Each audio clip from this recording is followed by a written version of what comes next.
Napansin mo ba, may mga taong kahit bagong dating lang, parang agad silang ang sentro ng atensyon.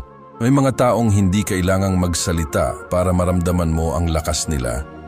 Isang tingin, isang hakbang, at tumatahimik ang buong paligid. Hindi dahil sa takot, kundi dahil sa presensya. Hindi ito tungkol sa pera, hindi ito tungkol sa posisyon. Ang tunay na kapangyarihan, tahimik, ngunit alam ang kalikasan ng mga tao.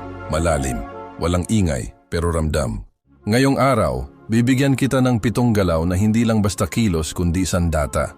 Kapag natutunan mong dalhin ang katawan mo ng tama, hindi mo na kailangang ipagsigawan na malakas ka. Sila na ang makakaramdam. Number 1. Dahan-dahang pagkurap, komandante ng tensyon.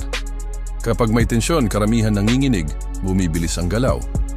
Pero ang tunay na malakas, kalmado. Kapag may sumusubok magdominante sa'yo, huwag kang gumanti. Kumurap ka lang, mabagal, tahimik. At doon sila matatakot kasi makikita nilang hindi ka natitinag. Tulad ng leon, hindi nag-aaksaya ng galaw pero alam mong delikado. Number 2, hakbang ng matatag, may-ari ng espasyo. Huwag kang gumalaw na parang alon sa hangin. Gumalaw ka na parang ikaw ang pundasyon ng lupa. Bawat hakbang mo dapat parang desisyon, hindi reaksyon. Tulad ng mga haring hindi kailangang magmadali dahil alam nilang ang oras ang sumasabay sa kanila. Number 3, tumitig muna bago magsalita.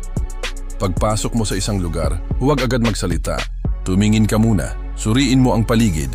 Gamitin mo ang katahimikan bilang paunang suntok. Kasi minsan, ang hindi mo pa sinasabi, yun ang mas nakakatakot. Number 4, katahimikan, pader ng kapangyarihan. Kung hindi ka mapakali, madali kang mabasa. Pero kung matatag ka kahit sa gitna ng tanong, kapag hindi ka gumagalaw, sila ang mag-a-adjust. Tandaan, ang hindi pagkilos. Minsan mas malakas pa sa sigaw. Number 5, delay bago sumagot. Nagpapabigat sa bawat salita. Huwag kang magmadali, pakinggan. Pigilin mo ang urge na agad tumugon. Dahil habang naghihintay sila ng sagot, lalo silang nakikinig. At kapag binitiwan mo na ang salita, bam, may bigat, may saysay. Number 6, ikaw ang magtatapos, hindi sila. Kung tapos ka na, huwag kang maghintay ng okay na. Tumango, tumalikod, umalis. Gamitin mo ang kilos bilang hudyat na sapat na ang nasabi mo.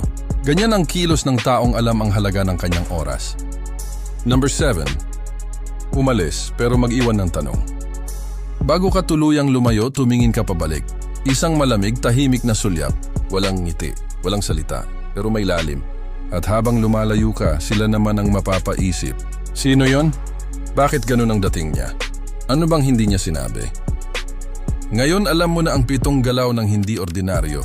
Hindi ito tungkol sa pag-astang malakas. Pero ito ay tungkol sa pagiging tahimik, pero mabigat. Sa kilos na hindi lamang nakikita, kundi nararamdaman. At tandaan mo, ang katawan ay refleksyon ng isipan. Kaya ang tanong, handa ka na bang kontrolin hindi lang ang katawan mo, kundi ang silid na kinatatayuan mo? Maging leon, kahit walang ingay nanginginig ang paligid.